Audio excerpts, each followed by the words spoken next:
그럴 수 있습니까? 그 아이들이 아무리 땀 흘리고 노력을 해도 살아갈 방법이 없어요. 하나님이 보시는 우리 인생은 바로 고아와 같습니다. 그렇기 때문에 하나님은 우리에게 희망이 되시고 우리를 도와주시기 위해서 오늘도 우리 곁에 와 계십니다.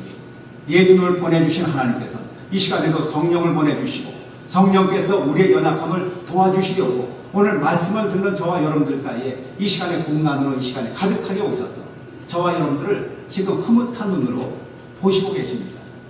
성령님은 저와 여러분들의 예배 드리는 것을 너무너무 기뻐하시고요. 예배를 드리는 사람들이 소망을 하나님께 품는 것을 너무 원하고 계십니다. 하나님 없이도 내가 살 수 있습니다 한다면 하나님 안 기뻐하시죠.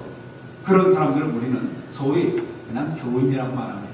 교회의 뜰을 밟지만 하나님의 주권을 인정하지 않고 하나님이 우리의 희망이 되신다는 사실을 이해하지 못한 사람들은 단지 교인일 뿐입니다. 그래서 교회 다니는 사람들. 그러나 우리가 정말 하나님께 소망을 두고 하나님이 나의 전능자이시고 나를 죽음의 벌짝에서 건지시는 분이시고 내가 어려울 때에 나의 돌파구가 되시고 나에게 빛을 주시는 전능자이시라고 믿고 나가는 사람을 하나님은 뭐라고 부르시냐면은 너희는 성도다 그렇게 부르요. 너는 나의 자녀다 그렇게 부르십니다. 기왕에 우리가 하나님을 믿고 교회 생활을 한다면 성도라는 칭호를 받아야죠. 거룩한 백성이라고 하는 그 위대한 이름을 받아야지 너는 교회들만 받는 교인이다. 그것 가지고는 안 돼요. 그것 가지고는 우리의 근심은 해결되지 않습니다. 정말 우리가 하나님을 의식하고 하나님을 의지하고 산다면 이제는 근심을 완벽하게 제거해 주시는 우리에게 큰 소망이 되시는 힘을 주시는 우리 하나님이 바로 우리 하나님이 되셔야 돼요. 주님은 그렇게 말씀하십니다. 너희들 공중의 새를 보라. 창고에 모아들이지도 심지도 거두지도 않지만은 하나님께서 먹이고 입히시지 않느냐. 너희들 들의 핀 들꽃 하나 봐라. 백합화를 보아라. 필쌈도 아니하고 수고도 아니한다. 그런데 그들의 입은 옷이 솔로몬이 입었던 그 찬란한 비단옷보다도 훨씬 나은 것이 아니다. 사실 우리가 이렇게 날아가는 새를 한 마리 보세요. 또는 이렇게 호숫가에 이렇게 헤엄치는 오리 한 마리 보세요. 가만히 들여다보면은요, 그들의 그 깃털, 그 색깔, 그들의 그 움직임 너무너무 하나님의 솜씨가 보이지 않아요. 인간이 아무리 그림을 잘 그린다 한들 정말 오리를 그릴 수가 있습니까? 비슷하게는 그려요. 아무리 인간이 과학이 발달한다고 한들 정말 인간을 참여할 수가 있습니까? 모조품을 만들지 몰라도요. 전능하신 하나님 따라갈 수는 없잖아요. 우리 하나님께 희망을 가진 사람은 하나님의 능력에 의해서 하나님의 방법으로 우리의 근심이 사라집니다. 하나님을 멀리하는 사람은요, 어쩔 수 없이 하나님이 함께 하실 수가 없어요.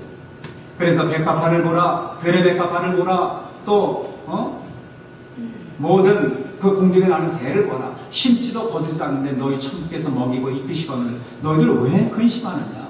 왜 걱정하며 사느냐?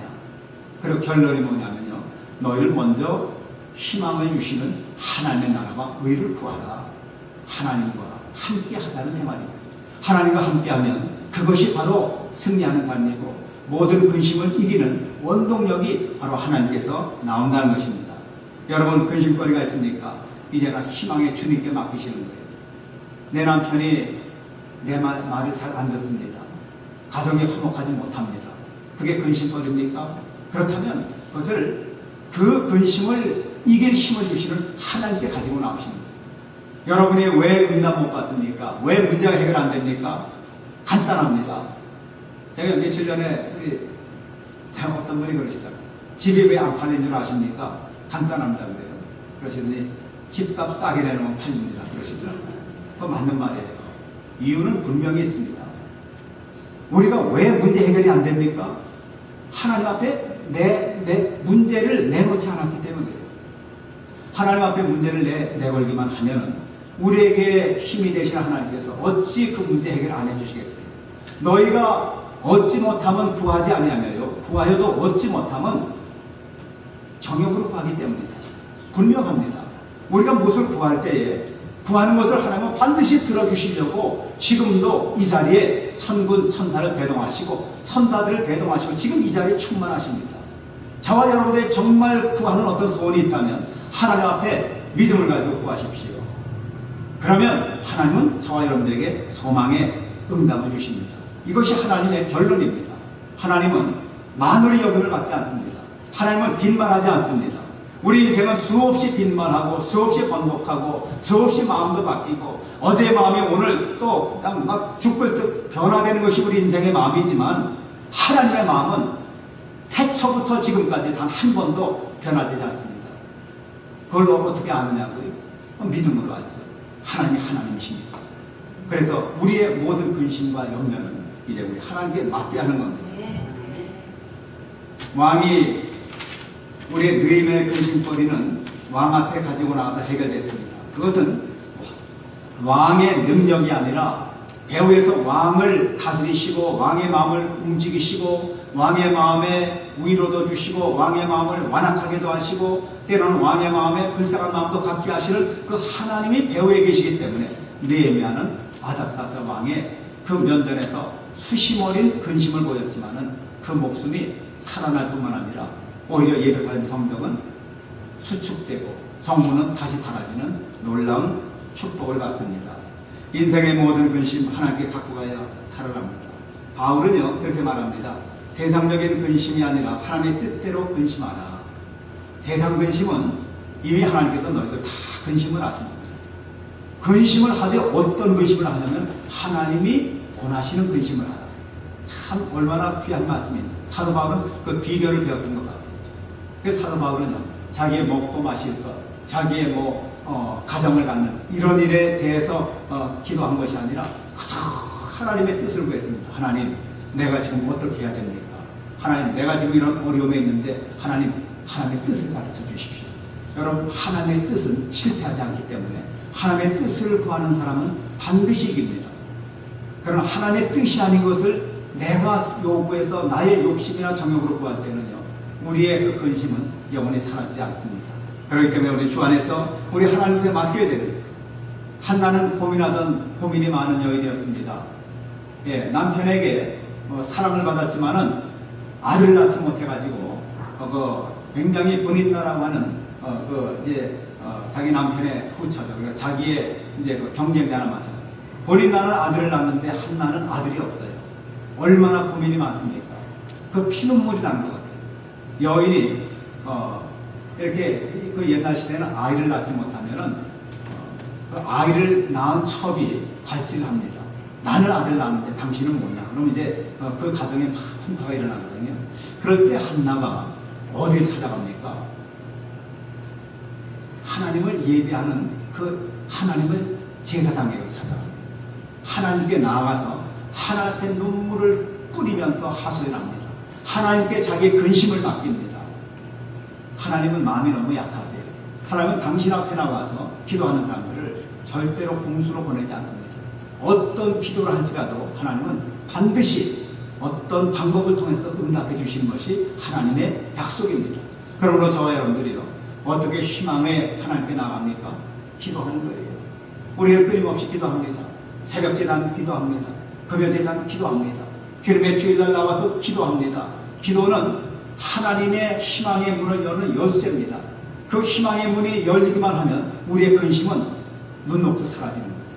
우리가 아무리 두려워하고 우리를 아무리 괴롭히다 어떤 거대한 근심도 염려도 하나님이 희망의 문을 열어 제끼시면 아하, 내가 왜 걱정했던 거, 바로 이런 문제 해결의 방법이 있었구나, 이런 기막힌 방법이 있었구나, 내가 괜히 염려하고 근심했구나. 그렇게 하나님은 우리의 삶을 그렇게 만들어 가시는 하나님. 저와 여러분들의 삶을 가만히 보시죠. 저도 한평생 살아오면서 어려운 일이 많이 있었지 않았겠습니까? 또 제 자신 죽을 수밖에 없는 그런 고비도 몇 번 넘겼는데 그 고비 때마다 내가 가만히 제가 생각해 보니까 하나님이 나의 힘이 되주십니다. 하나님이 나를 배후에서 다 지켜주시고 나를 죽이고 나를 멸망시키라는 그 대적의 세력을 하나씩 제거해 주십니다. 염려하지 마십시오. 두려워하지 마십시오. 하나님께 희망을 가진 사람은 하나님의 그 주시는 희망의 힘으로 어떤 근심도 이길 수가 있습니다. 그래서 우리는 주 안에서 하나님을 찬양해 하나님을 높이는 것입니다. 하나님의 뜻대로 하는 근심은 희망을 불러옵니다. 여러분, 대부분의 근심이 세상 근심 아닙니까? 이제는 세상 근심은 무슨 근심이냐면 소유에 대한 근심이에요. 자기 것을 지키려고 하는 근심입니다. 그러나 하나님이 주시는 거룩한 근심, 정말 우리를 살리는 근심이 무엇입니까? 하나님을 기쁘시게 하는 근심으로 여러분의 어떤 그 삶의 모습을 한번 바꿔보시기를 주의 이름으로 축원합니다. 어쩌면 하나님을 기쁘시게 하는 일에 초점을 맞출 때 하나님은 저와 여러분들을 더할 수 없는 승리의 삶으로 인도해 줄 줄로 믿습니다. 실수가 없으신 하나님에 맡기십시오. 그리고 모든 빛의 근원이신 하나님 앞에 우리의 소망을 두어야 합니다. 밝아집니다. 어두운 심령이 밝아지고요, 어두웠던 가정이 새로운 빛이 조명되면 그때 내가 보지 못하는 것을 하나님이 보여주시기만 하면 그 문제는 끝입니다. 거기서 더 이상 두려워할 필요도 없습니다. 우리가 주 안에서 이러한 귀한 하나님의 주시는 희망의 승리를 거두는 저와 여러분 되시길 주님으로 축원합니다.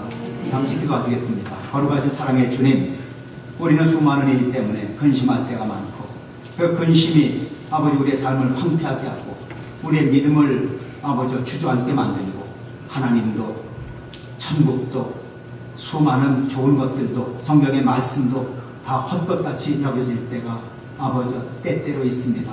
이것은 마귀가 주는 근심이고 이것은 우리를 죽이는 근심입니다.